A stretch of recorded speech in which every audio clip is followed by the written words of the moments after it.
So if we could just have a seat, if we could take a seat, and then we're going to get us started. So the first one on the list is going to be Senator Hawley, who's been a phenomenal champion for all of us. So again, we're going to get started. Have a seat. Thank you. We'll get started. So again, we'll get things kick-started. We got all of our leaders and all of our speakers lined up. So again, thank you. Just Senator Hawley.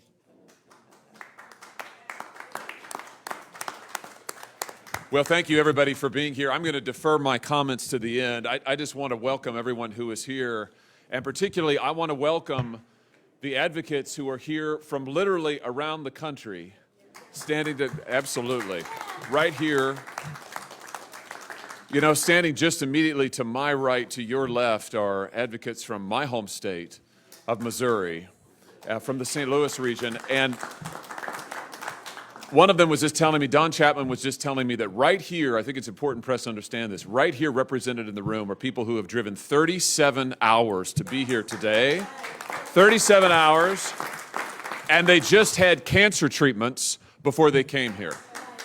So these are folks who represent, here in the room today are folks who represent the suffering of this country, all across this country, because of the government's nuclear radiation program, but also who represent the heroism of this country. These are folks who have stood for this country, who have sacrificed for this country, who have given to this country, and now it is time to honor them and to honor their sacrifice. So I will just say this, as I have the privilege of introducing the President of the Navajo Nation, Dr. Nygren, but let me just say this. Since the Senate passed by an overwhelming bipartisan vote, passed our bipartisan bill with Senator Luján and myself and others. Since we passed that bill, the House has allowed this program to expire, and since that happened in June, do you know that the House has been on vacation approximately 80 days? Let me just say that again. Since June, when this program was allowed to expire, the House has been on vacation for 80 days. We've got House members here today who have been pushing, who have been fighting, who have been advocating, and now it is time for the House to act. And I want to introduce, you're going to hear from those House members, and you're going to hear most importantly from the advocates who are here today. And I just want to thank at the top, thank you to Senator Luján, thank you to Senator Heinrich. I know Senator Heinrich's here, he's right behind me. Senator Heinrich's been a leader on this effort. It's the Luján, Heinrich, Hawley bill that we were able to get through, and it is time for the House to pass it. Let me introduce now, without any further delay, the President of the Navajo Nation, Dr. Nygren. So I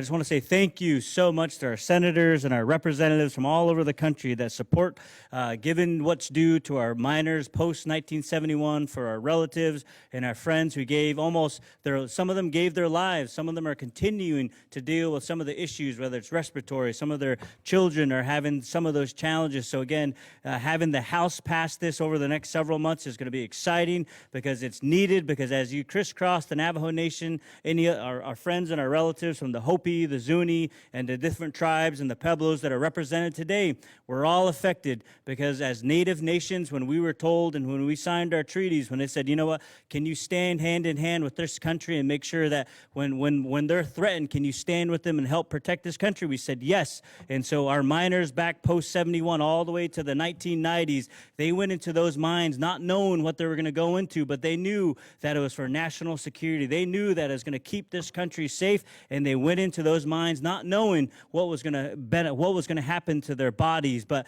one of the things that I think it's come to do is to make sure that this country repays all of our post-1971 miners and their families just the way they sacrificed themselves to protect this country. So again, I just want to commend our senators, our representatives, and everyone present, all of our advocates, and especially those of you that came out 37 miles to be on a bus to make sure that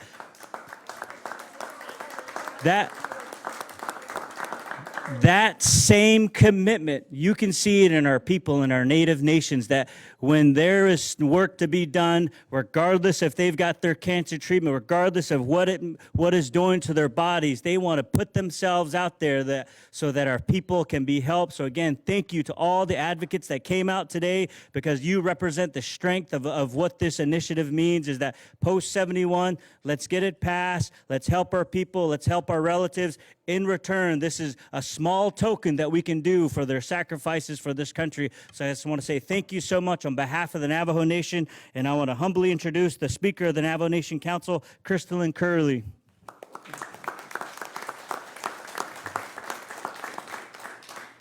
Good afternoon. Crystalline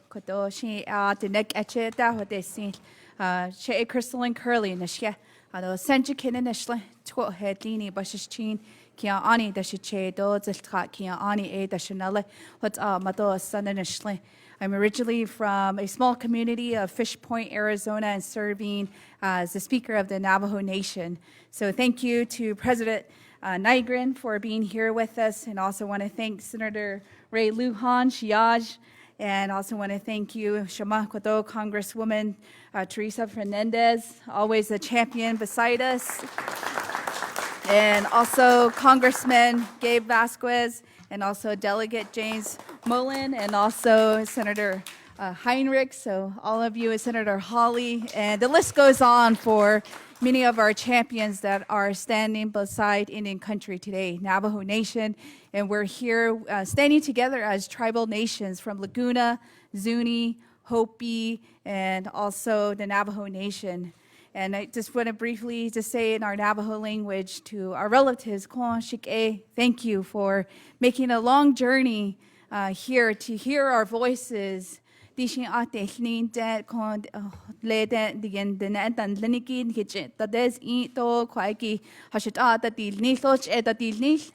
this is a fight for each and every one of us here to have our voices heard. And I'm very humble to be here with many of our veterans, our workers, our grandmothers, our elders that are here. Some even had to march in wheelchairs and also their canes here to get here, but it didn't stop them.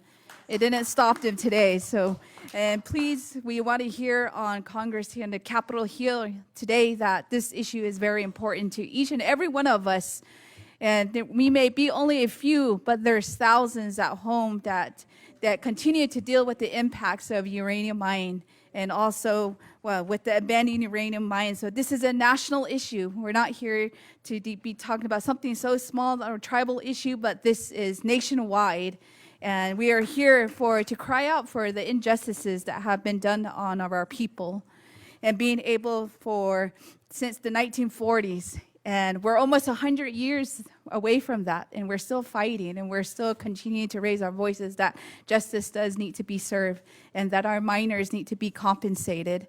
And it's been far too long since June, but we really urge Congress to move swiftly and to hear the people's voices today, because we're here with heavy hearts. Some of us are missing appointments to be here, driving over to 37 hours on the road, and being away from our grandchildren. You know, time is precious.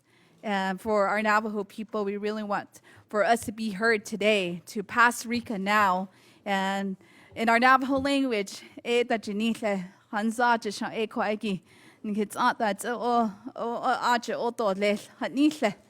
being able to, within our Navajo thought, that if there's something that is eagerly heartbreaking and tremendous to our hearts, that why wait any longer?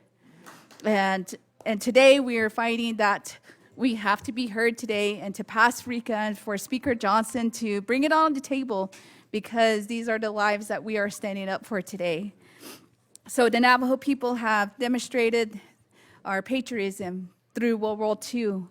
And not knowing, a lot of our miners went into these mines, not knowing what yellow cake is, not knowing the mental, physical, spiritual effect that it could have. And after the closure of the mines, we're still dealing with that, and a vast majority of rates of through illnesses, chronic illnesses, and death that could have been prevented. So that's what we were speaking of for here today, and disease, suffering, and far too many lives have been lost already. So we're here by our elders, knowing that they have not given up one day of this fight, and they refuse to give up. And they're still here. And throughout this journey, we stayed together just through our prayers and our songs. And many of us marched here praying and beating our drums and chanting a lot of the ancestors, the strength that they have given us to walk here. And many of us did shed tears, just knowing the reflection of many lives that we have lost. So let's make REACA a priority, and we're here to get a job done. With all my relatives here, my elders here, and I love each and every one of you. And we're here with our federal leaders being able to say that enough is enough, and we want justice served, and we don't want to go back home with another bad news. We want to go home with great news today. And just showing that this is a fight that we are not willing to give up. We stand committed. We stand humbly with our people, peaceful as we can, knowing because the strength that we have is just the spirit of each and every one of us. The holy people have blessed us to not to give up and to be strong, even though we have to come in here with our canes, our wheelchairs, missing appointments, that don't stop us. So we're here to get a job done, and we hopefully with all of our federal partners here that we can provide justice to our Navajo people. Again, Congress, hear our voices. You have the power to correct this historic injustice, pass the REACA amendments, so that our people can finally receive the justice and the recognition they deserve. So with that, thank you again for being here with us, and may the holy people bless you. Yeah.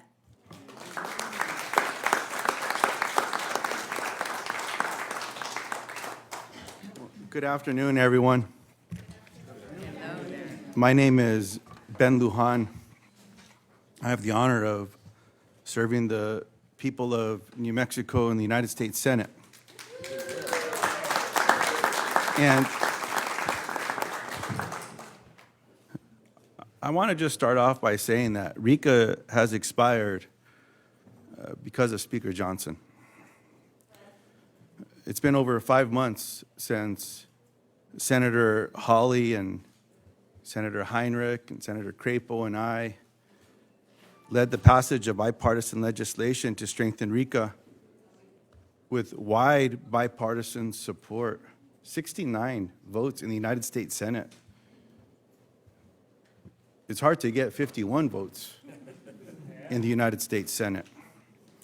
Our legislation earned the support of our colleagues, including Majority Leader Chuck Schumer. And I want to thank Senator Hawley because we also earned the support of Republican leader Mitch McConnell, the highest ranking members in the United States Senate, and colleagues across the political spectrum. Nobody believed that a strong REACA bill could pass the Senate. But because of all of the families you see here and the advocates, we proved them wrong. It's time that Speaker Johnson hold a vote on this legislation, allowing this vital program to move forward since its expiration in June. It's unacceptable to my colleagues and I and to the many advocates from across the country, including my brothers and sisters that traveled all the way from New Mexico, who are here with us today. I served in the House for over a decade, and I'm confident that if this legislation was allowed to be held for a vote, because of work that I've seen on passing the extension, which my colleagues that are here with us today, Teresa, Fernández, Melanie, Stansbury, Gabe, Vasquez, colleagues from Utah, and Congressman Owens, led the effort to earn the support, including the chair of the Judiciary Committee, Chair Jordan, to extend this program. President Biden has already said he'll sign it.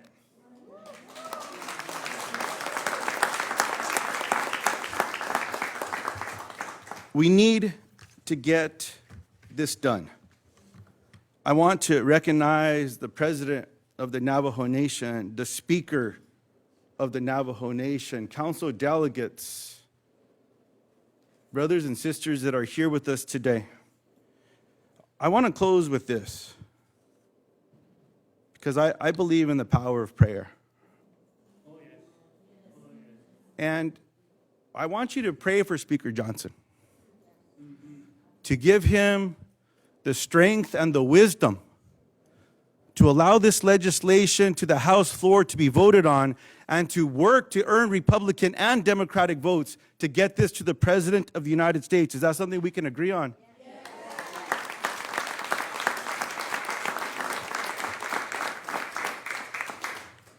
I also want to recognize another friend that is with us today that made this journey.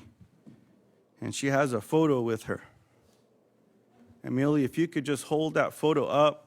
And I want the cameras to see it, so I want you to show it to the people behind you as well. Pick it up and show the people behind you. Turn it around. Her husband was a veteran and worked at the Jack Pile uranium mine for 11 years. And after being diagnosed with pulmonary fibrosis, he submitted a REACA claim in 2015, but was denied. He died in September 2023. Millie, I'm sorry. The United States of America needs to treat these people better with the respect and dignity that they deserve. I love you, Millie. We love your husband. I now want to turn this over to a dear friend of mine as well, who has done incredible work. I've sat with him in conversations with communities, and I've seen him work, share tears and laughter, but a commitment to fight until this gets done. And that's the senior senator from New Mexico, Martin Heinrich.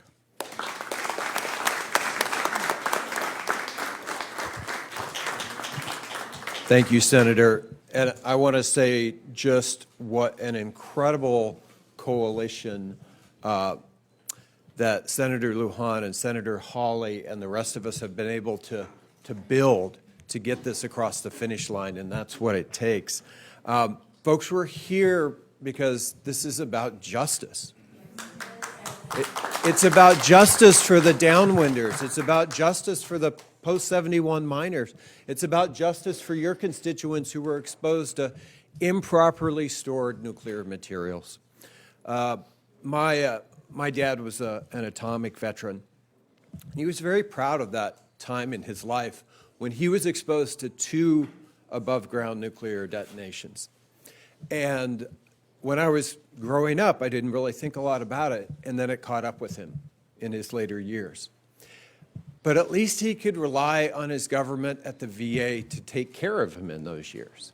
We have so many people here who should have been in REACA from the start.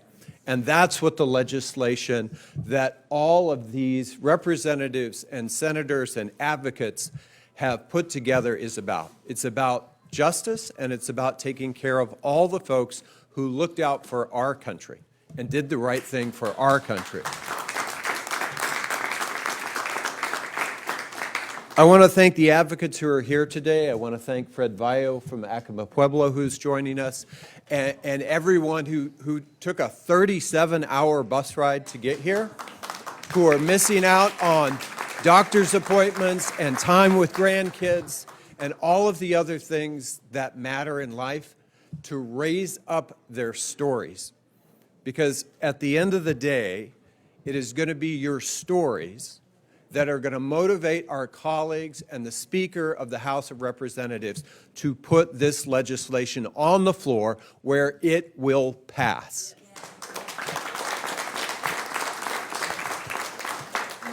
I get to introduce an advocate who is absolutely tireless. She is literally tireless, and she never gives up.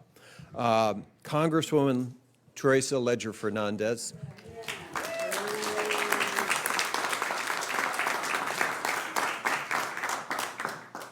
You know, Carol, would you like to join us up here? I'm going to stand here with Carol Rogers from Shiprock. And Carol will share her story, and I see many tears around the room. Carol will share her story of living with the pain and illness of the United States nuclear program. And I will share with all of you and with Carol my commitment to ease that pain by passing the Radiation Exposure Compensation Act amendment. Carol and others who are with us here today, who took that long bus ride, who got on planes, who complained and all of that, and those who are sharing their tears here today, you represent just a few of the stories that are echoed across community. And your bonds, you share those with those in Missouri, with those in Utah, with those in Arizona, with those in Kentucky, with those in New Mexico. You share a bond of hurt, of illness, and unfortunately, of disregard by the federal government. And many of the communities that are with us here are indigenous. In New Mexico, members of the Navajo Nation, as well as the Pueblo, Zuni, Laguna, Acomaz, we mentioned Hopi and others from the region, they came to work. They came to work for a program which the United States deemed essential for our national security. You gave your lives, you gave your bodies, you gave your families to the United States security. And Native Americans are incredibly patriotic. Native Americans participate in the military at higher rates than anywhere else. Right? And it's amazing, this patriotism. It's incredibly honorable, given that this country has too often left you behind, right? We heard Senator Heinrich's story of his father, right? He's able to get to the VA. Do you know that we fund Native American health care at half? Half that we fund health care for every other American. Shameful. So can you imagine how hard it is if you and your family are suffering from the cancers and the illnesses that are complex and complicated? They're not easy. It's renal disease. It's cancers. It's lung issues. They are so difficult medical issues. And we've left you alone to fight them without the support that you deserve. Wrong. Shameful. It was right. It was the right thing for the United States to do back in the 1990s, to say, we must compensate those who suffered the harms from our nuclear program. That was the right thing to do. Right? It was the right thing. The wrong thing was to leave out the communities that are represented here today. That was what was wrong. And we don't know. We have had conversations among ourselves of why. Why did they leave us out? Why did they leave out the downwinders? Why did they leave out the post-71 miners? Why did they leave out those who received the waste? Why? We don't know why, but we know this bipartisan members of Congress from the Senate and the House, we know what our why is. The why we must answer is that we will make sure you are included. And we will not leave any community behind. We will not leave anybody community behind. There are some that have suggested that New Mexicans don't deserve to be included in REACA. No, we will not leave anybody behind, and we are united. We are united. Everybody deserves to be included. And that is a statement we are taking. And let's get to the point of why we are here today. Because the Senate did its job. The Senate did its job. Amazing. Amazing, Senator Hawley, Senator Heinrich, Senator Luján, and all of those that joined you. Like, we watched you on the floor of the House. I sat up, I went down and then they shushed me off because I was making too much noise. I can't help it. So I shushed me off and I went up and sat with the different people who were here who traveled then. They've traveled over and over and over again. And we saw the work that you did. We saw how you get the people who were not going to vote right, and you pulled them over, and then they went and they voted yes. Right, you did that over and over again. It was beautiful to watch. Beautiful to watch. And we went down in the bowels of the basement here, and we all cried together. Remember, we all cried together, and we all prayed together. And then, as the senators pointed out, nothing in the House. Because in the House, we have the votes. We have counted the votes. We know how to count votes. We have counted the votes, the Republican votes who stand with us, the Democrat votes who stand with us. But one person decides what gets heard on the floor of the House. And that is Speaker Johnson. And we have invited Speaker Johnson. I invited him to the church to pray with us last time you were here. And he considered it. And we have said that we are going to be praying for him now and giving him our blessings so that he hears your stories. Yes. Because he has the capacity to bring it to the floor. And we are willing to sit down and have those discussions with the speaker so we can get to a point where we hear it on the floor, so we can vote on it. Let us vote. Yes. Speaker Johnson, let us vote. Let us vote. So, you know, our legislation will fix the injustices that occur in the South, in the West, in Democrat and Republican districts, because there is no Republican or Democrat divide on this. We are all together.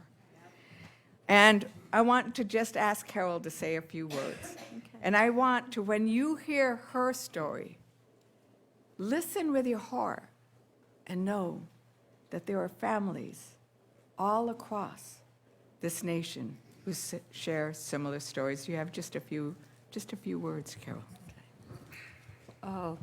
My name is Carol at City Roger, and I'm from Chebrock, New Mexico. And how I encountered this cancer was from my father. His name was Roy at City, was a mine worker in Cove, Arizona, underground. And we were there with him, with my 4 siblings, and I was the oldest. And my mom and I, we went and washed his clothes, his work clothes. And I could see the gold coming off of his clothes, washing, wringing it out. Not knowing that down the years, I was going to be affected. And I came down with cancer one day, not knowing that it was cancer. My private doctor saw me, and he had me get tested, and sure enough, it was cancer. And it was so sad, and we got my family together, my children, my husband. We all went to a private room and explained what cancer I had, where I got it, not knowing that he would say uranium. And he said, have you worked in uranium? I said, no. Who did? My father did. He died of cancer, lung cancer, I said. So he had us out at his job site, and this is what I did those days with my mother. And he said, yes, it's uranium. That was so shocking, and I just stood there and cried with my kids. So he said, well, the best thing I'm going to help you is to treat it. I said, okay. So I went through chemotherapy, and for 2 months, and then they test me again. He said, you're okay. Another doctor told me it's going to come back. I asked all these questions. It's going to come back, Carol. Not knowing that it was going to be that fast. I was free of cancer for 3-4 years. One day my eyes was shutting down, and my cancer doctor noticed, this is your eyes. I think this is where might be, but we'll do some tests. And I went to Colorado, they did biopsy, special doctor did, came back, went back again. He said it's cancer, affected your left eye. I just cried again. Two of my children went with me and my husband to do surgery. And my doctor, my other cancer that referred me to another specialist, a cancer doctor, and he did radiation. That was really something. I went for 8 weeks. I just got it done. So it is so painful. Radiation is something else. I never went through it, but I did. And I'm still getting testing done, and it's painful. I had to take pain medicine almost every day, sometimes twice a day. Now, during the time that I was going through all this cancer, my grandson, he was 19. He was diagnosed with cancer. So young, not knowing that it was from this again. So the doctor asked my daughter, anyone in the family has cancer? And she told the doctor that it was her grandfather, myself. They didn't know how he got this cancer, my grandson. He's only 19. And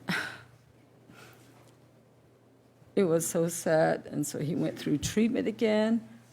Now they're testing him right now. He's 20 now. He has a baby, less than a year old now. They're testing his baby right now for cancer. Those things are painful. So this is how it's affecting my family. My sister has cancer also from what I had, and she's going through using oxygen. It was 2 liter, now she's doing 6 liter. And his doctor is so shocking. You should have been dead by now, they told my sister last week. She said, no, I'm fighting it. So she's on 6 liter. We don't know how long she's going to live too. So painful, I tell you all. It's not fun. It's not fun at all. It hurts. I tell my children, I don't know how much time I have, but I tell them what's good and what's best for them. So the doctors are telling us to get all our children tested, the whole family, down to babies right now. We're going through tests. My whole family is going through tests. So it's so sad, and it just hurts me. I just tell my husband, you're so lucky you didn't go through anything like this. It's so painful, all of you. It's so hard. You don't know how much you're going to live, how much time I have in life right now. So I'm just warning all my children, my grandchildren. They don't want to see me gone, but they just have to accept that. So this is how much painful I'm going through with my life. Never thought I was going to be like this in my life. That's all I have to say. Thank you, Carol.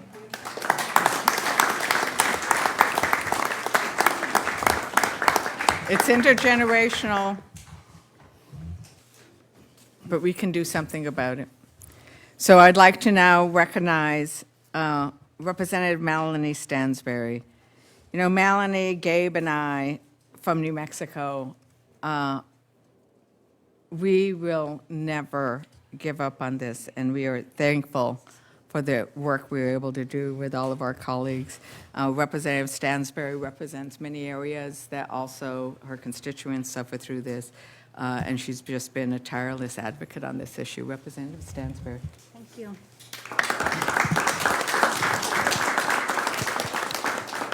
Good morning. Good afternoon now. First, I want to say welcome to the president, to the speaker, and to all of our tribal leaders and members of our community who traveled almost 2,000 miles to be here, who spent 37 hours on a bus to get here.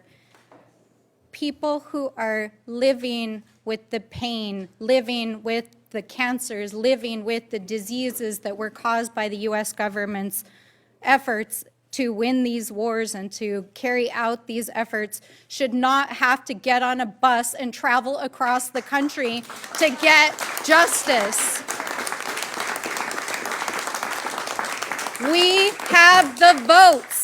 It passed the Senate. It will pass the House. Bring it to the floor. These people should not have to cross the country for justice.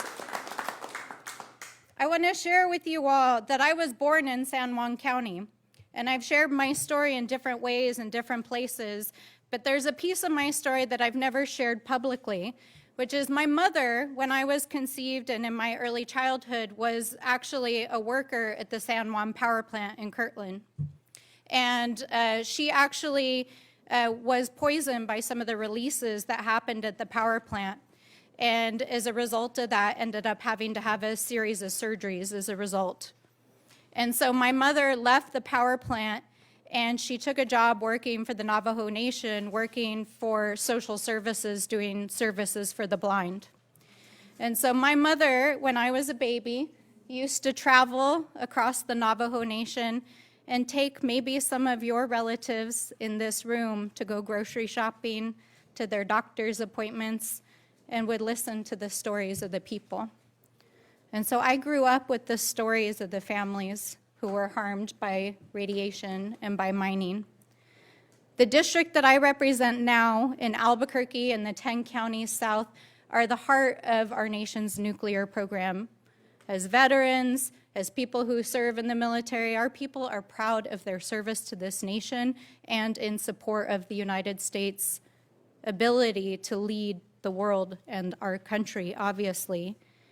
But the devastating impacts of the nuclear program have touched home in our communities and have not received justice. The Trinity site is on the northern part of my district. We all know what happened on that fateful day. We all saw it, of course, in the Oppenheimer movie, but many of you in this room, including Tina Cordova, your families actually experienced it firsthand. When the bomb was detonated, there was a cloud that lit up the sky for 200 miles and rained down radiation on our families. People were not evacuated.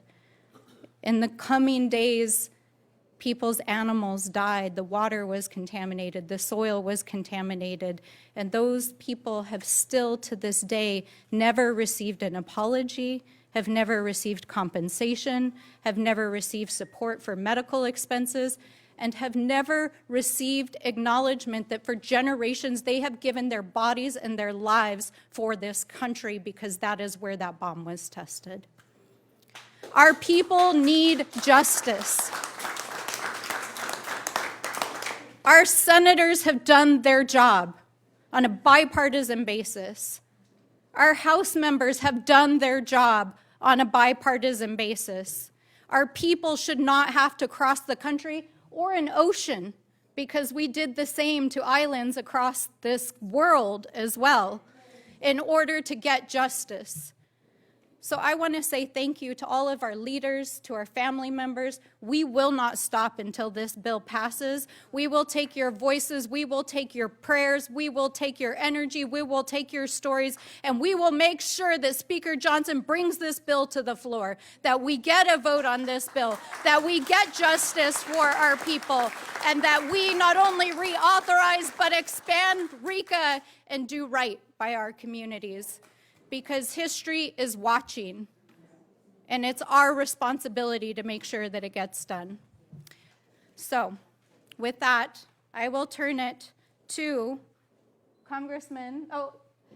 Representative Delegate. He's a congressman, also from Guam, And I had the wonderful opportunity to visit Mr. Moylan's district along with Congresswoman Ledger Fernández.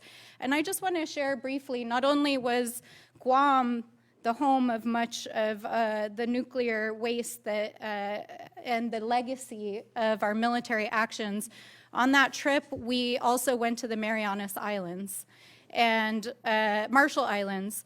And many of the communities in the Marshall Islands have also seen the devastating impacts, not only of the bombs that were dropped, but also the waste that was taken from New Mexico. They put on barges and then dumped on people in the islands. We owe an apology to those people. We owe a responsibility to those people. We must care for those people. They are Americans. They are people who have also served this country. And just like all of you who've traveled across the country, we must take care of our people in our islands. Delegate. I thank my colleague for that, and also to coming out to Guam, as well as my fellow colleagues here that joined me on that journey, long journey, as your journey was just as long. But today we're here for the purpose of REACA, the reauthorization of REACA, which has stopped over 100 days ago, but is still going to be alive. We will get this done.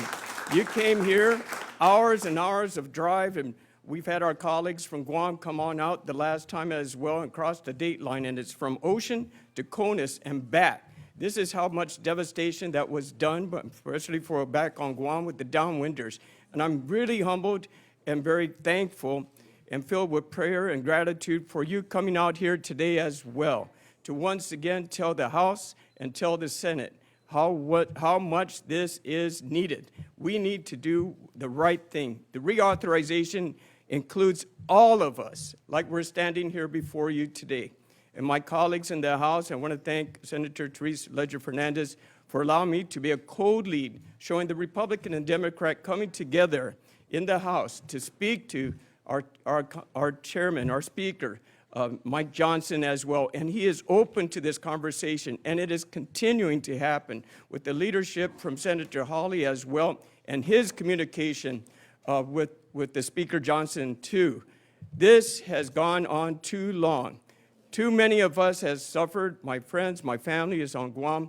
We have our organization there, PARS, the Downwinders as well. Many of you have shared stories with me, remembering quite a few of them, Robert Celestial as well. Their fight, like your fight, continues with their representation as well. So it's not over, it's not done.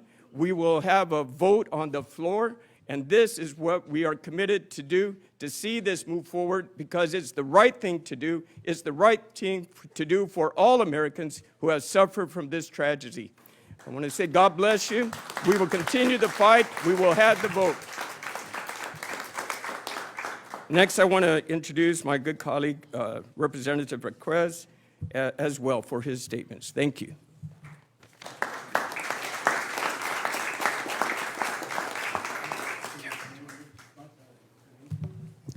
Good afternoon.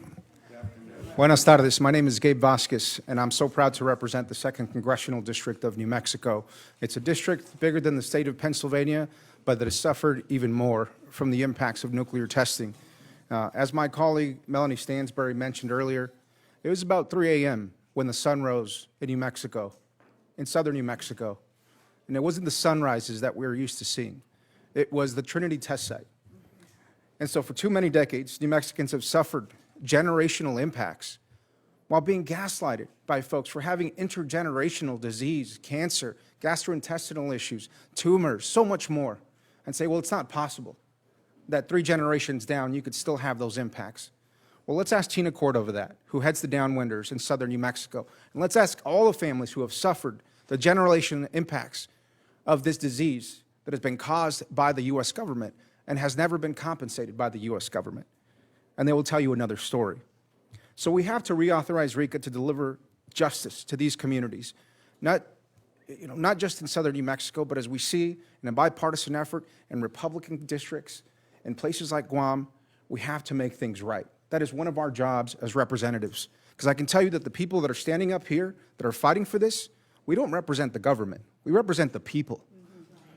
And you are the people. And so we're here to represent you.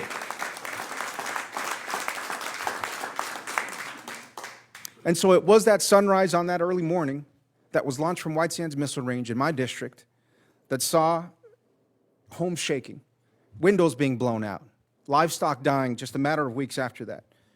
And even worse, it gave a death sentence to thousands of New Mexicans who were never aware, never warned, never given any notice that a test of this magnitude would be carried out and would impact their families for generations to come. Now, this is bipartisan legislation. We have Democrats and Republicans that are here together, but let's be clear. We have one target, and that is Speaker Mike Johnson. Now, Mike Johnson, I will say, has been absent in leadership in letting REACA expire and not allowing this bill to be on the House floor. He's left behind not just the people of New Mexico, but constituents all across the country that he represents. And he's left radiation victims neglected and forced to bear the burden of generational illness without a speck of aid or recognition. But there is hope, and you see it here today.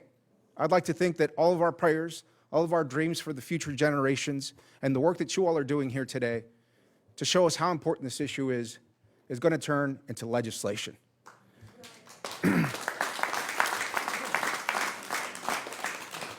And so, as a member of New Mexico's 2nd Congressional District, working with my colleagues across the floor, in good faith and in prayer, I'm asking Speaker Mike Johnson to bring REACA to the floor today.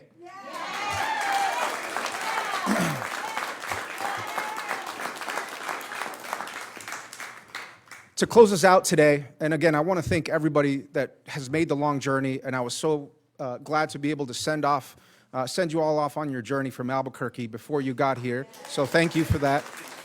I know it's a long ride, but I want to introduce Kathleen Sosi to close us out today. Kathleen. Thank you. Good afternoon. My name is Kathleen Sosi, K-A-T-H-L-E-E-N, Sosi, T-S-O-S-I-E. I'm originally from Cove, Arizona, where the mine started, and our community out there has been heavily impacted. We've lost a lot of grandfathers, our fathers, and our uncles. 2 of my uncles were code talkers, and also there's hardly any men, elderly men, that's left there. So, and over the years, we've been doing this with my cousin brother has been a leader in our community, having this REACA to continue for our community, for our Navajo people. So it impacted our water, our land, our plants, our daily lives, impacted our father's limitation in life. He never got to see his children, his grandchildren graduated. And now I was 19 years breast cancer survivor. And in February, my cancer came back, and I had to go through 4 more surgery. And I was hoping that with the bill would have been passed last year, would have helped me with home care while I was going through my surgeries and with pain and suffering. And I just finished my radiation treatment 4 weeks ago and dealing with the side effects now. So with the first one, I had to go through 9 chemo treatments and 4 surgery at the same time and radiation treatments for 5 weeks every day. So that's what I went through. And it's devastating to see people that are suffering from cancer and living with the side effects every day.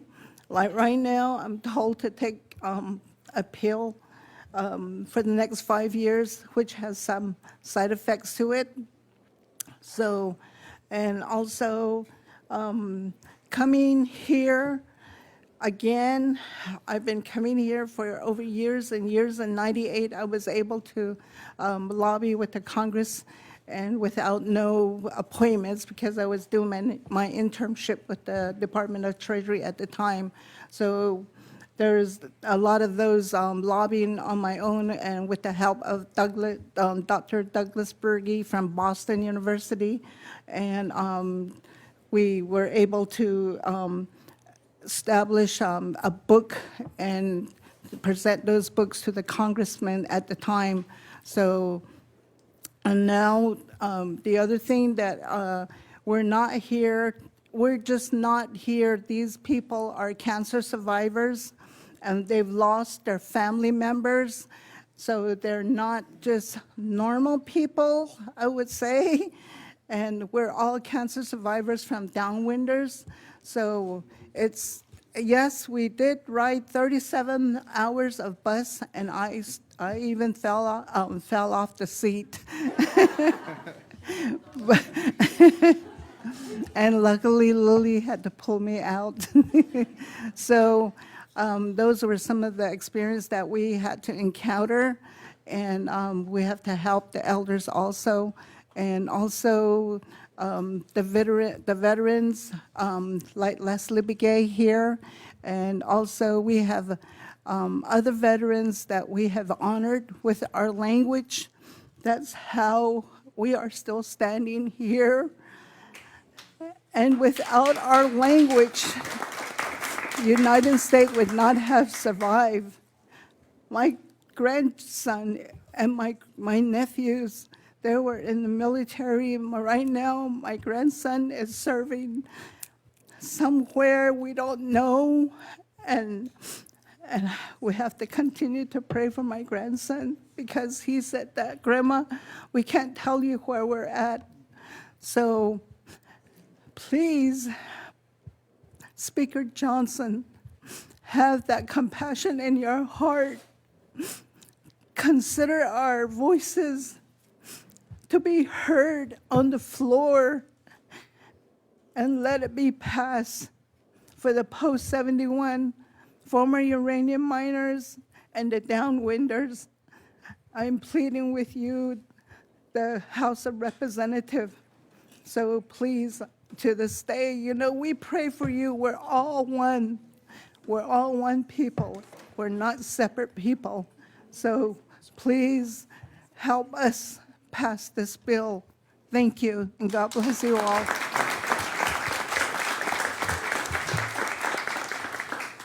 Thank you so much. We're going to close out with two more speakers, starting with Speaker Chino, and then we'll pass it over to Senator Hawley. And Millie is also going to share a few words with us as well, and then I believe Oh, we'll open Millie, it up. sure. After questions, Senator Hawley shared that we'll open it up so that others can also speak as well after questions. Thank you. Yeah, come on up.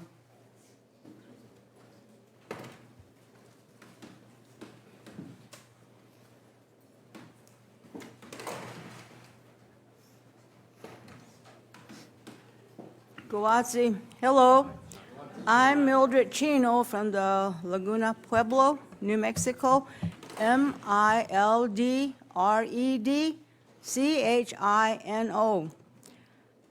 I come with a memory of my spouse's voice. Why, Mom? Why? Every time he got a denial letter. I have a stack of denial letters. 2015 through about 2022, his claim went back and forth, bounced back and forth between the Labor Department, Department of Justice, and other offices. It went on and on. Finally, the government contracted a medical hygienist to determine whether James would be compensated. No, he didn't work long enough. He just worked 11 years, and he was exposed to low levels. And in my opinion, I know that this hygienist was never out in New Mexico to witness the dust, the poisonous air, where our miners worked without any kind of protection. And that's why I am here to answer my spouse's question, why? Why wasn't I compensated? And I think maybe if he had been, we could have sought other medical resources to help us. Maybe today he'd be here fighting for the comrades, fighting for others. But let me tell you, James was a very proud and strong man. We raised 4 boys who are military. We have a granddaughter in officer candidate school. And I tell you that you did well, and I thank you. But I hope this bill passes because I don't want anyone else to go through the anguish of pain, watching a strong man not be able to do anything anymore, but laying in bed and wait for his next dialysis. And well, anyway, Speaker Johnson, I hope you never witness the deterioration of a loved one due to a illness, disease that you can help to cure. So with this, please, I just ask that this legislation passes, and I thank you for your time. It's very hard. Tomorrow will be his death year anniversary, and I plan to attend the Basilica and spend some time there to thank our Father, ask our Creator to help us in this issue. Thank you. Dawae.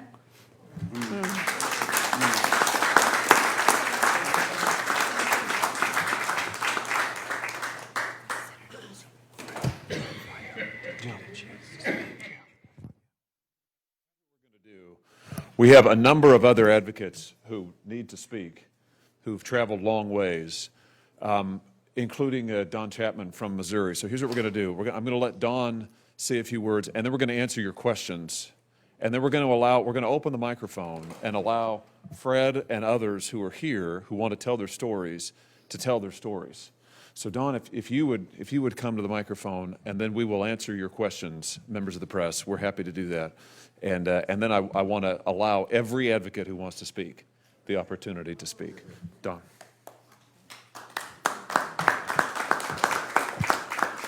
Thank you all. My name is Dawn Chapman. This is my best friend, Karen Nickel. We're from St. Louis. We're with Just Moms STL.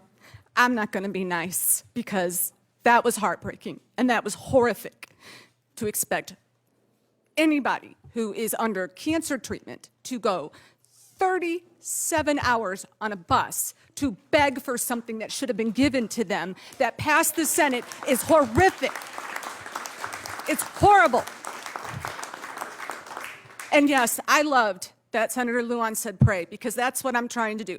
We will pray for him, but he needs to move, and he needs to move today, because this is ridiculous. Speaker Johnson is the only reason these people are suffering right now in this room, and he can fix it.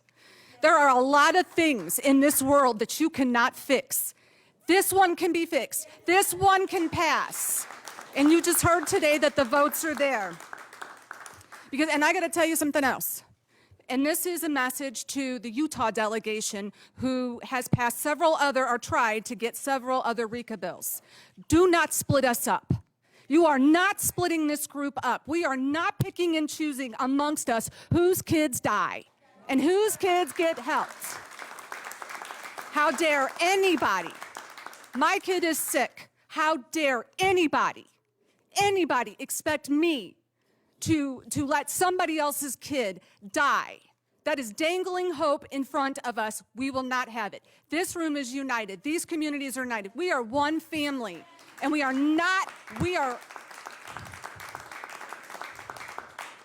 REACA must pass, and we all are going to be in it. That is where we are. If you don't like the price, then come to us. That's why we're here. We could walk alongside of you for 5 minutes and haggle about the price. That's what you're elected to do, Speaker. Then you figure it out. You figure out how to pass it, but you keep every single one of us in it. The last thing, no more talk about regular order. Do not tell us to wait in line and wait our turn when there are still 500 uranium mines open on the Navajo Nation. Do you mean to tell me? Do you mean to tell me that they haven't asked nice enough for those to be closed? Regular order has killed people, and you've heard the stories of those people today. Now, we are not asking for anything illegal. We are asking for you to put this on the House floor right now and pass it and get the votes. The votes are there. Thank you.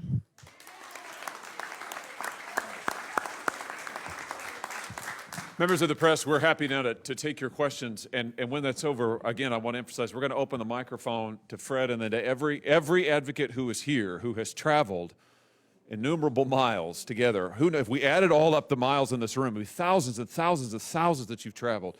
We want to open this microphone up to anybody who wants to speak and to tell your story. Can we answer, members of the press, well, we still have members of Congress here, can we answer your questions? As you're thinking of them, let me just say this. The wait has been too long, and it has been too cruel, and there is no need to wait any longer. The Senate is proof that we can pass this bill. We passed it with nearly 70 votes, and we have the votes in the House. We have the votes. We've counted them. We have them. We have a majority. We could pass it on suspension. This could pass in the House. We need the House to put this bill on the floor. We're happy to answer your questions. The newest iteration of the bill is the one that passed the Senate by a huge bipartisan margin. It's my bill with Senator Heinrich, Senator Luján, almost 70 votes in the United States Senate. And listen, I've seen various news reports about my conversations with Speaker Johnson. I'll just thank Speaker Johnson for being very involved personally the last few weeks. He and I have had a number of very productive conversations. Now, to my knowledge, he hasn't committed to anything, however. He hasn't committed to putting anything on the floor. That's what we need to see. Yes, sir.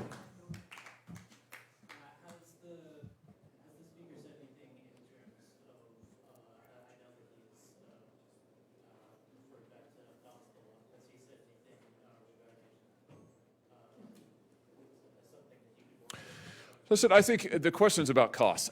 Here, it's a couple of things. Number one, the cost has already been paid. It's been paid by the people in this room. You want to talk about the cost of chemotherapy, the cost of cancer, the cost of lost loved ones, the cost of burials, the cost of funerals. It has been paid by the people in this room. So the United States government owes a debt to the people in this room. That's what it's about. It's about discharging that debt. That's the truth. Number one. Number two, there are numerous ways, and we have proposed them on a bipartisan basis to reduce the cost, including a spending cap, which is, I think, a fair proposal that many in this room are willing to consider. And I would just say that cost should be no barrier. There are numerous ways to get this done. I've had good conversations with the Speaker about this. I want to emphasize, I thank him for his engagement, and I hope now that we can reach a resolution and reach it very, very soon. Yes, ma'am. You said that the Speaker's not committed to anything. Not to me. Not to me. No, not to me. You guys can just shout them out. You're being really polite. Go ahead. Yeah, go ahead. Yeah. Listen, I will leave that to the Speaker, because at the end of the day, this is really a judgment that the Speaker has to make about what he's going to put on the floor. I want to emphasize again, the votes are there in the House. Not just a majority, I believe a 2/3 supermajority. I just remind my Republican colleagues, respectfully, I just remind them that if you go and look at a map and you look at the expansion that this bill would achieve, the justice this bill would achieve, most of the districts are actually Republican districts. So I don't really want to hear any more fussing from Republicans on the House about this bill. They benefit from it. Their people benefit from it. This should not be a partisan political issue. So my message is to the House, listen, you tell us the number that you want in order to pass this thing, but pass this thing. Let's not delay any longer. Let's not delay any longer. For heaven's sake. Other questions?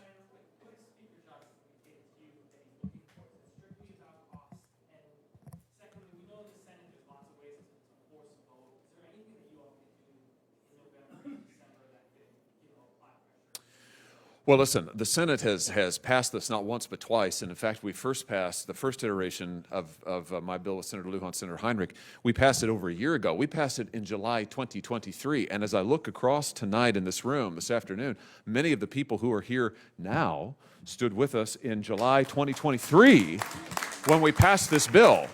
So the wait has been long. It has been long. And my point is, the Senate has done what the Senate can do. I mean, listen, to get the United States Senate to pass anything with 70 votes is like a miracle. I mean, really, we couldn't pass a resolution on vanilla ice cream with 70 votes. And yet 70 votes, bipartisan. The leadership of both parties came together to vote for this bill. I mean, it's extraordinary. So my message to the House is it can be done. If we can do it in the Senate, you can do it.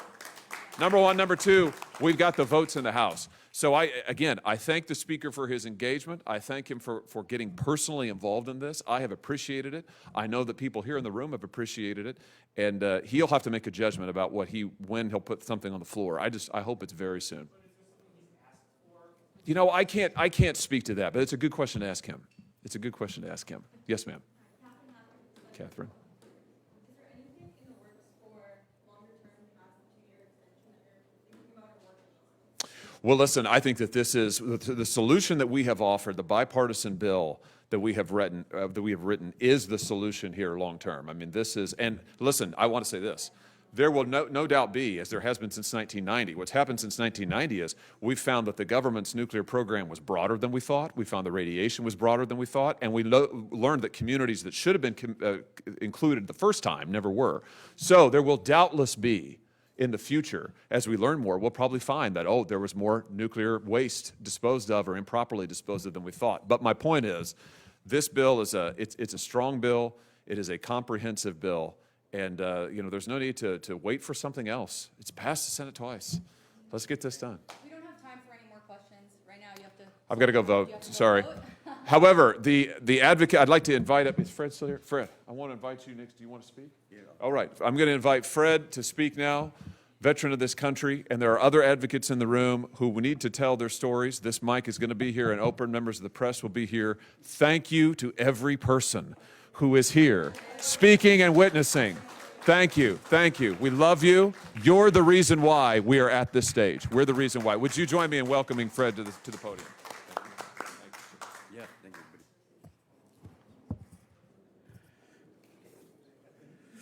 Guazi hopa. Gaitawazi when Strayash up to Hatsi. Guy, Wezi, Anezi, Gatsam, Wezi, Tazi. Good morning or good afternoon, everybody. My name is Fred L. Vile, F-R-E-D. L stands for, they always ask me, what does L stand for? I tell them, love. Then my last name is spells V-A-L-L-O. I'm here for everybody. Acoma, people of Acoma, people of Laguna, Navajo Nation. There was a lot of people, they said there was a lot of them other places. I'm a Vietnam veteran. I made it home. It's pretty sad. I thought this bill would be passed already a couple of months ago. I felt bad because of one guy, just one guy, Mr. Johnson. If you know where New Mexico is, I'll show you where the places are. You come out, I'll even take you with my own truck if you don't believe us. This thing has been here for a long time. Why? Why we can't keep on coming out here begging? Because a lot of people are dying from cancer where I live at. Laguna, Navajo, Acoma, and other places. When I used to work at Kerr-McGee Corporation a long time ago, you used to see the ore come up from underground.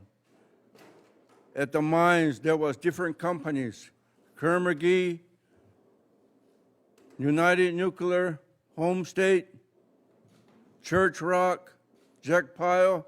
Jack Pile was open pit mine. All the radius, about 50-mile radius, all that ore. You should see when all that ore comes out, piles and piles. When it blows, you can see the ore just go up in the air. I've been saying to myself, why are my people dying? The ore, uranium, it's settled down. It's settled down in the mountains. There's called Mount Taylor. In the radius, there's a lot of people. And I made it through My sister, Chino, right here, that was my brother, uncle. He'll be 1 year tomorrow. He made it home. Uranium got him. My other brothers, they went overseas. They made it home. Cancer got him. My sister-in-law, my brother-in-law,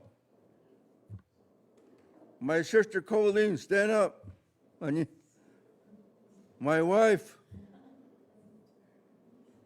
his sister just passed away about 2 years ago, cancer.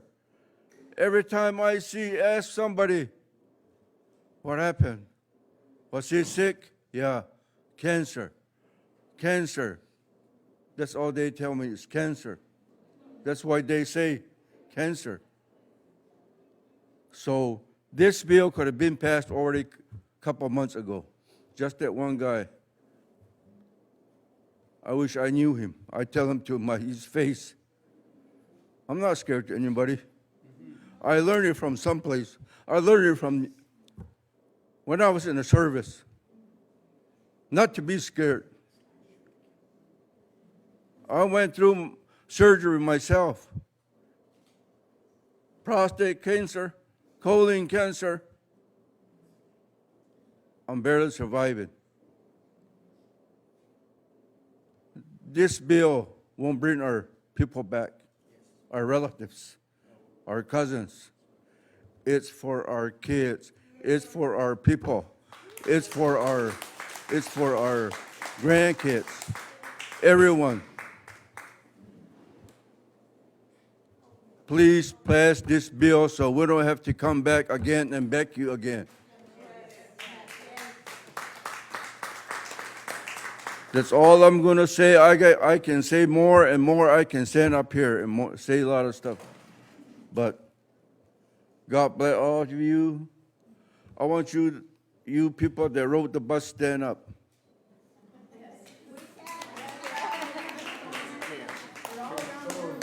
Oh, I love all of you. All of you. I pray a lot. I'm not just an ordinary man from Acoma. I pray a lot. All of it, whole country, the war. Uncle Sam is rich. Uncle Sam's got a lot of money. He helps everybody. The whole nation comes over here. They need help. We need help. And this one here, Post 71, it's been going and going and going and going. Let's pass it so we don't have to be begging from you. Do it now. Now. That's all I'm going to say, and God bless you and everybody. Have a safe afternoon. I was here before because I was Acoma councilman. I know what goes on here in this office. I go door by door. I know I talk to a lot of people. So thank you. God bless you, all of you. Have a safe trip home wherever you're from. Thank you.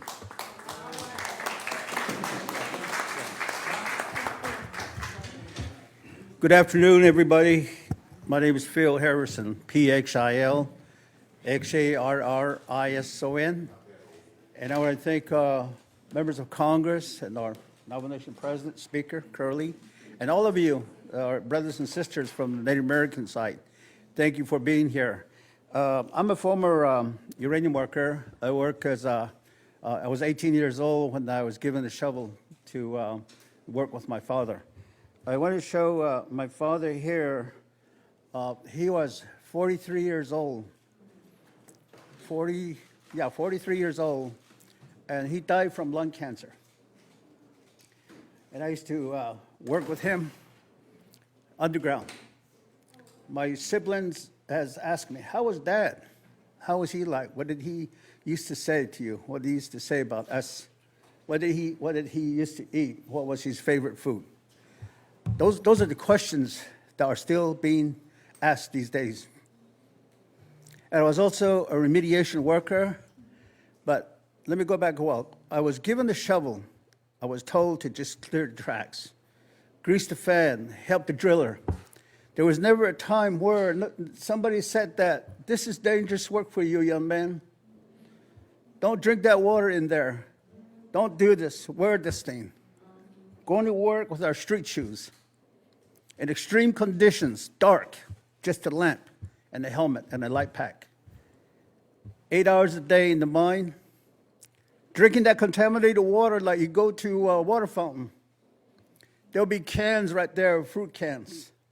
You go to that cistern and you drink like 3, 4, 5 cups. Pure contaminated water off the walls. These are the men, same, they were exposed to radiation. I'm not going to say low dose radiation. This is a full-blown radiation, gamma radiation. A gram can hurt you, mess up your DNA. To make the long story short, 1999, I got sick. I was wondering what was wrong with me, having a rash all over my body appearing. I couldn't even wear a shirt. Went to the hospital, doctor said both of my kidneys were out, going away. 49 years old. I spent a year on dialysis. Pain, fatigue, couldn't sleep. I used to sit in that chair going through therapy, asking myself, what am I doing here? You know? Why did I go to work? Why did I mess with this radioactive dust soil surveying on contaminated area? Did all that work just to provide for my family, just to provide for my children. And that's all they did was work. But yet there was no warning, no training. People were given a shovel. Uneducated Navajos couldn't read and write. No consent to work for America's nuclear weapons program. Let me take you back to Cove. Beautiful country in Cove was surrounded, encompassed by mountains. Look at your Gabe Mountains, Cove Mountains, Carrizo Mountains. Beautiful place, right, sister? Beautiful place. Families were very happy. There was gatherings, there was birthday parties, there were ceremonies, there was farming, cattle grazing, sheep grazing. Everybody was happy. 50 years, 30 years later, we lost hundreds of men in my community. Over 400 men died from my community of Red Valley, Cove, Arizona. Widows. That's something that has happened to us. Federal negligence.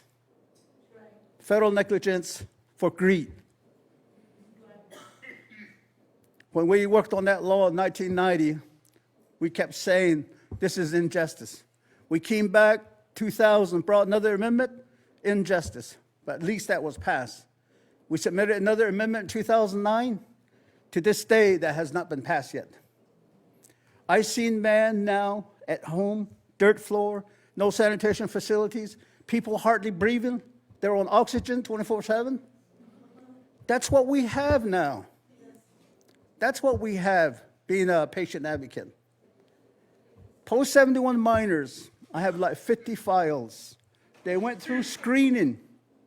They found out they had lung disease. They had pulmonary function tests that was abnormal. Blood gas was abnormal. They are sick, the same as the pre-71.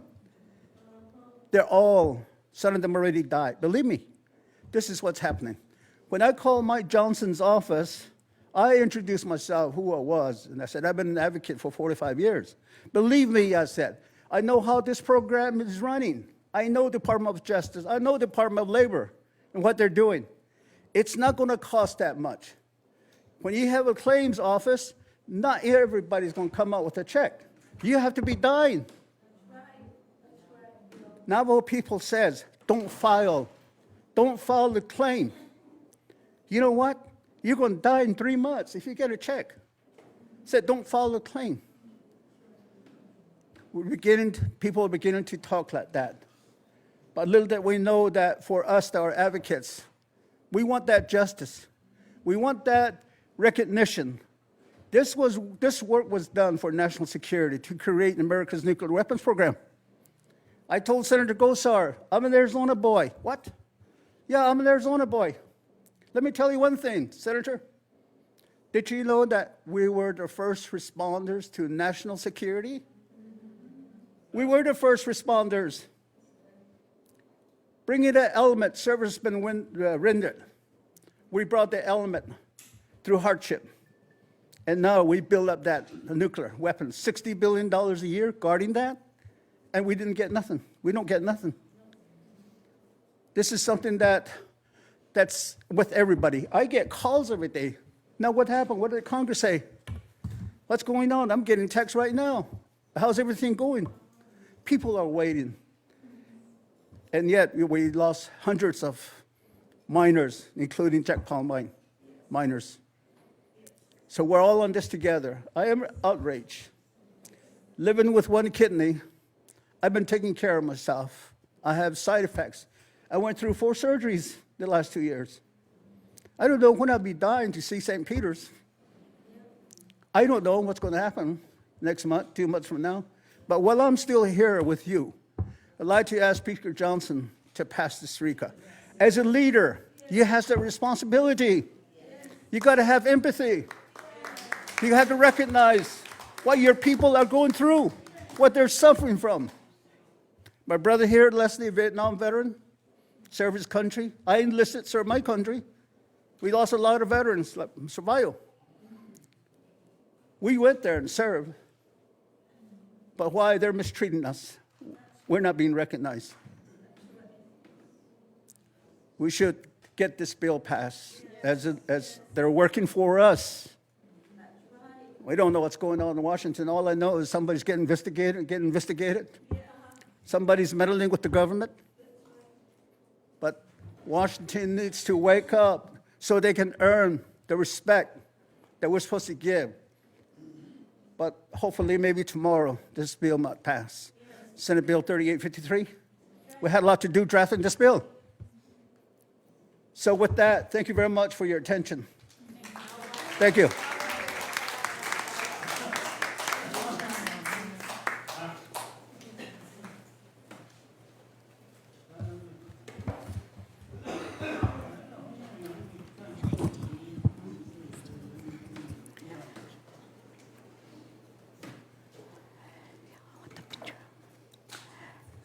Good afternoon. My name is Alvina Billaman Carl, Billman-Carl, and my first name, Alvina, Elvina. I'm from Beale Park, Arizona. It's right close to the New Mexico border. You guys talk about, look at the guy, it's right next door. That's where I was raised. I was born in the hospital and I was raised there in Beale Park. And my oldest brother, Howard Billaman Jr., was a code talker. I didn't know my brother until he came back from the service. I had a different name, and he came back and changed my name. And he's one of the code talkers. He trained the code talkers. He was a teacher for the code talkers. And he's almost the shortest one. There's Mr. Knox right next to him. Those were the trainers that's taken in California. He never bragged about the training that he did. He never told us anything about the code talkers. We didn't know that there was a secret weapon that helped win the war, World War II. And to back that up, you're talking about the bomb. And that also affected us, the downwind, the tests that were made. Some of my relatives come to me and tell me that they've actually seen the bomb exploded, and some of it was landing like a snowflake during that time. And there wasn't any vehicles. Only a few people had vehicles at the time. They said they've seen it. So it got to all the livestock, the grass, the water, and till this day, the children are still suffering from that radiation exposure. And everybody expressed their feelings about it. And I'm here also to ask that we get help from Washington. And I wrote the bus. I was all right when I got on the bus, but during the bus trip, my knee started swelling up, so I had to use a wheelchair. And when I go to the hospital, they'll ask me, what's wrong? And then they'll just give me pain pills and say, come back, and we'll give you some more pain pills. So that's what they're doing with us. Some of these doctors are not really exploring that people are suffering from cancer.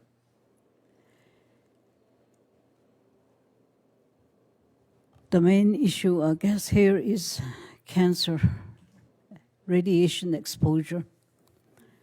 There was a lot of people that pass on, our relatives,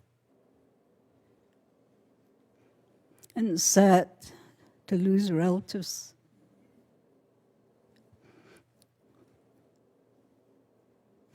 A lot of times you don't know if it's cancer or something else. And you question, look around to see who has an answer.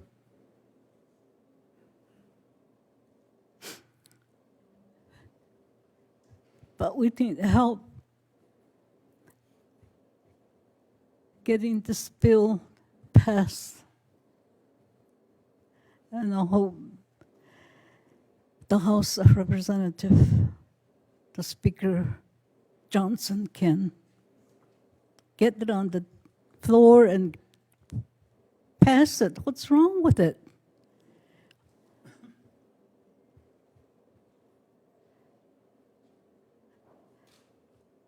When I left from home, I said, I hope I run into him. Maybe I can talk some sense into him. I said, all I wanted to ask him is, why? Have you ever experienced anything that's related to radiation exposure? Do you have a close relative that's gone through that? And it was said a while ago that just like the Native Americans were the first responders, always. They're there, whether they get paid for or not. Shovel in hand, they'll be there. I have grandkids that are in the service. They're there to, they said, we're going to be there, Grandma, we're just going to serve. There's no job for us on the reservation.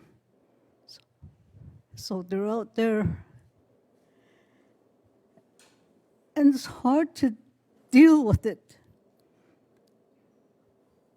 One of my sister's youngest grandson is out in the Pacific Ocean. Grandma, I'm defending this country, he says.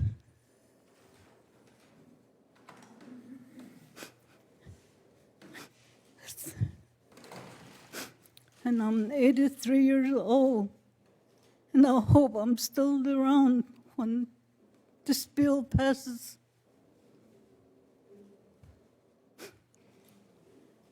That's why I made this trip. This is my daughter.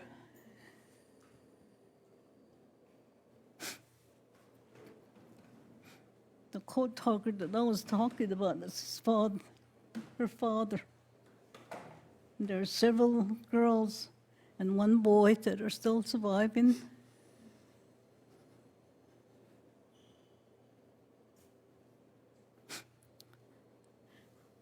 So we need Washington to hear us and pass this bill. I pray that they will pass this bill, and I hope my prayers are answered.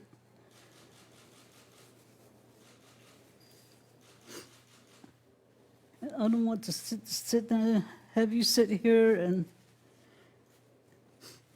cry in front of you, but encourage each other and help one another. To the Hopi tribe, to the Lagunas, the Ekamas, and all the other tribes that are not here. And I hope that they come and reached out to and get help, that like the youths up in the north.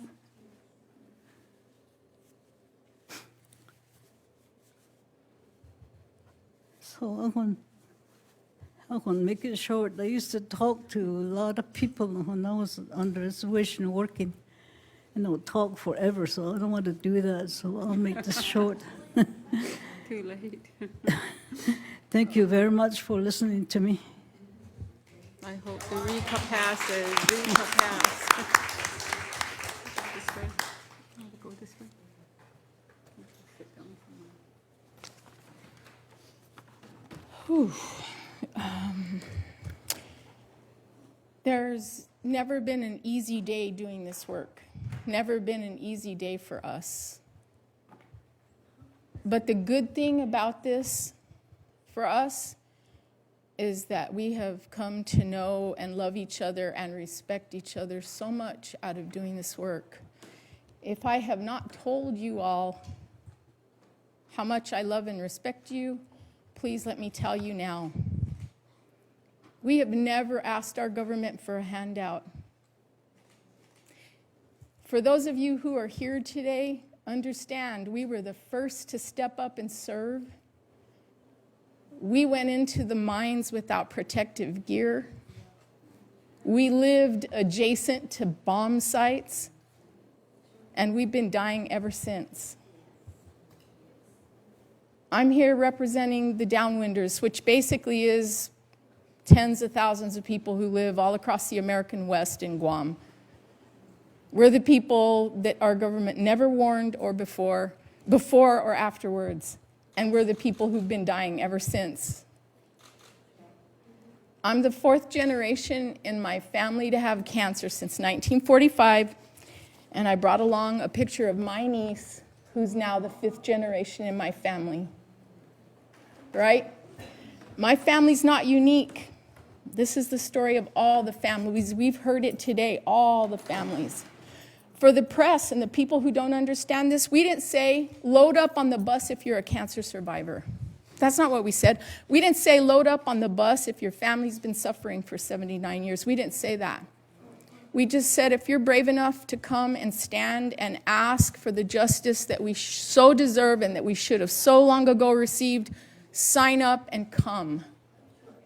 And you know what? I heard something really interesting today. I heard Senator Luján say, pray for Speaker Johnson. How can another human being not recognize the humanity of this sacrifice and this suffering? How? How? We're tax-paying, hard-working American citizens that pledge allegiance to our flag and serve over and over and over. We've given our lives. And the legacy of our government's development and testing of nuclear devices has left us now with 5 generations of cancers. Our government recklessly, irreparably harmed us and walked away. And if any of you did that in this country of law and order, they would not allow you to walk away. If any of you went out there and recklessly, irreparably harmed somebody, they would hold you to account. And you wouldn't be able to say, it's going to cost too much, and I don't want to put my resources towards that. We're simply asking Speaker Johnson to do the politically expedient thing. We heard earlier 57 Republican House districts would benefit from him passing this. Only 41 Democrat. 57 Republican House districts. When he's saying no, folks, he's not just saying no to Democrats, he's saying no to Republicans, voters who have voted for somebody to put him there as Speaker. He represents all of us. We are here because we love each other, because we have a great love for our children and our grandchildren that now inherit the genetics and the legacy of what was done to us. I will raise Speaker Johnson in prayer tonight. We will all do that. We will pray that he has the gift of discernment and understands that this is the right thing to do and it's the politically expedient thing to do.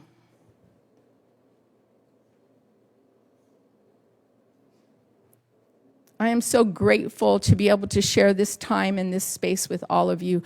I am so grateful that you have had the courage to stand up for your families and your communities. I am so grateful that I come from New Mexico, where all 5 of our congressional delegates stand with us in this fight. I am so grateful for Senator Hawley, who has seen the value of doing this. And I'm also so grateful that he married a woman from New Mexico, because he has a special place in his heart for New Mexico as well. And I'm grateful for Representative Moylan. And I'm grateful for all the other Republicans that have stood with us in this fight. And I just want to ask you all to continue to stand together. Like they said before, we will not be divided. We will not be divided. We will continue on this. And why? Because we have everything to gain and nothing to lose. We bury our loved ones on a regular basis. A little girl from my community has retinoblastoma, 2 years old, removed her eye. We gathered around, had bake sales, car washes, enchilada suppers, so they could take her out of state for the care she needed. That's the legacy that our government has walked away from. That's the responsibility that they have walked away from. We will never be divided, and we will never stop this fight, because we have everything to gain and nothing to lose. Thank you.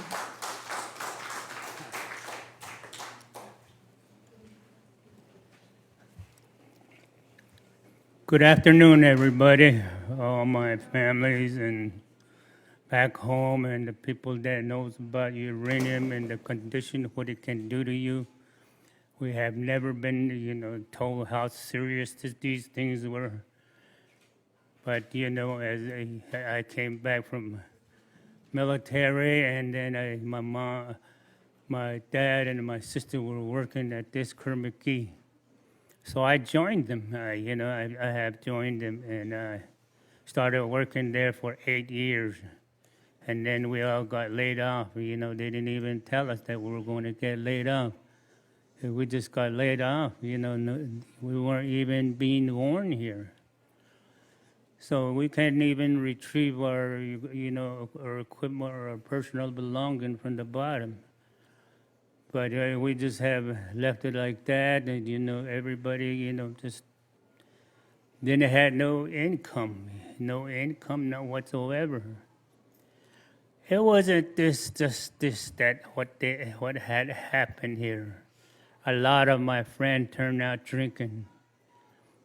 Here comes repossessed, their vehicle. They had a good life, their homes.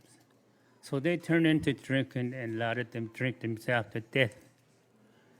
But for myself, I'm just wondering, I wish all the representatives was still here to hear this. It would be really nice, too, if they had a cancer center, if they had a cancer equipment nearby, or any kind of professional doctors, and we didn't have nothing. We had to travel 3-hour drive to get to the nearest professional hospital. I've worked at the hospital for many years too, just after my career with underground mining. I used to work at the bottom level. And one day, you know, I didn't know I was sick.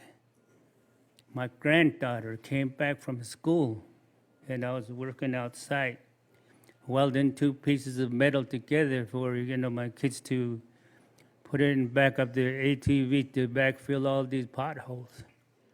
But my granddaughter told me, and she said, look at me and says, Papa, what's wrong with you? I said, there's nothing wrong with me. You know, why? No, there's something wrong with you. I said, he dragged me to the bathroom, and I looked myself in the mirror, and boy, I was sick. I could tell myself that I was sick. Right there and then, we went to the hospital. And I scared everybody over there. Within an hour and a half, they transported me to Albuquerque. You know, they flew me out. I spent a whole week over there, and I didn't know I had a lung problem. One side of my lung was all white, and the other side was a lot of spots. So I stayed there for a whole week, and then they gave me some medication. From medication, they had it over there in Albuquerque, which is Presbyterian. I came back to the reservation, the PHS there. They didn't have any kind of this kind of medication, what I was supposed to be on. Or there was not near anywhere that a professional doctor, nothing. So then, you know, like, what I mean here is I got sick. 2015, I was seeking for help of some kind to get my, my lung paid for or some kind of an insurance. I worked for the government for 30-something years. I've been paying insurance. They told me it didn't cover my insurance. That was kind of tough. And in the past, you know, I'm a 100% disabled veteran. I went over there. They checked me out. The same problem.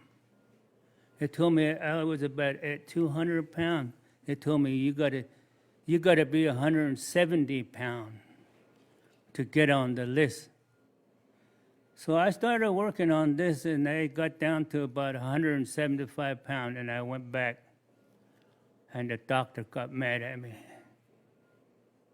I'm sorry to talk like this, but she said, I fucking told you that you gotta be 170 pounds to get on the list.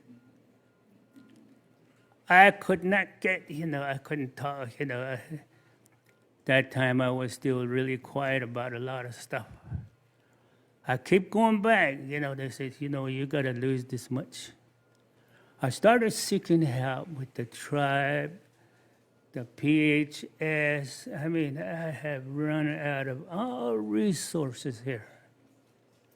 Till 3 years ago, that I see this doctor, he's an Arab. And he was a good doctor from Albuquerque. He's the one that diagnosed it with what I have. And I told him again, and I've known him for so many years. And he says, Mr. McKay, you only got a month left. A month left. And here I was strolling around 2 bottles of oxygen. And that was the hardest part, I couldn't make it from here to the door. And he goes, I'll call me back Monday to see what we can do. And then he sent me to Phoenix, and that's where I got my lung transplant. This all took within a week. I got my lung transplant.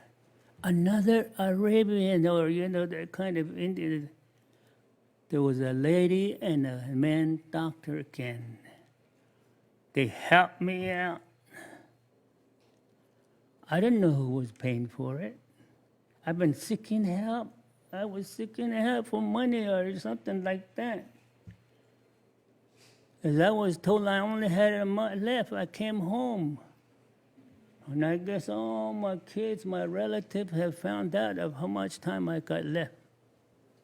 It seemed like when I came home, you know, it was like a funeral. It was like a funeral. Everybody was crying. But I got help from these people. What happened to United States that which we just keep the security, what we have worked? I've been to military. I went and dug up these radiation. I also work in this ammunition storage where we used to all these kind of different ammunitions. We used to, you know, move them around all the time. When Iraq came around, you know, we sent them all off. And I started working for PHS. Again, another government job. So all this thing that I am telling you, there is no one that would help you to get a lung transplant. I don't know how many people that have worked in the uranium had a lung transplant. I haven't heard. I had 123 stitches across my chest. And it was, you know, it took me 17 days like in the hospital, and I came home, I felt better. Even to this day, I'm still recovering. It's been 3 years last month. And I love my, you know, I love, you know, my lungs. When I got discharged, we were going home. My wife picked me up and says, honey, I want a candy. She got me a Skittle. And ever since I called my, you know, my inside, you know, my lungs, I call them Skittle. Every morning I pray for her, and we pray, and then we go all over the place. I said, let's go. He's not lazy. He's not lazy, you know. We go and he'll do whatever we want to do. And just the other day, you know, I went to Phoenix get it checked before I come up here. And the guy let me see my lungs. They were beautiful. They were beautiful. I cried laughing and, you know, holding on to them. I have to tell you that they want us to wrap up because the next committee has to come. Huh? The next committee has to come in, and they want us to wrap up. Okay. So this is my story. I wish everybody would have heard it. We're the Navajos. We kept America free with all these freedom because our code talkers, they showed it. They're the ones saved America with our language, with our voices. We have not been recognized. I don't know what it's going to take. I haven't had this since 1990. I got one hearing, just this side. I don't know how they can hear. Maybe I can share my one side here. Maybe they can hear something from us. We are somebody. We are very famous people, but we're not recognizing such. We're not recognized. Sometimes I think this is discrimination. This is racist. That's all I can come up with. You know, you could have a heart and say, okay, this is what's going to do or what we can do, but nothing. My people, keep trying. God bless you. I have talked to God as I was going home, you know, I mean, I was so much in pain. And just like any man would say, God damn it, this thing hurts. But I didn't have an ear on this side. He talked to me. He says, my son, I gave you something. I'm with you. I'm inside you. That pain is temporary. You're healing. This is what he has said to me. To this day, I'll never forget it. I pray for each and one of you. God is for real. We'll get this thing done. We'll be somebody. Thank you. This is all I can share with you. Thank you very much.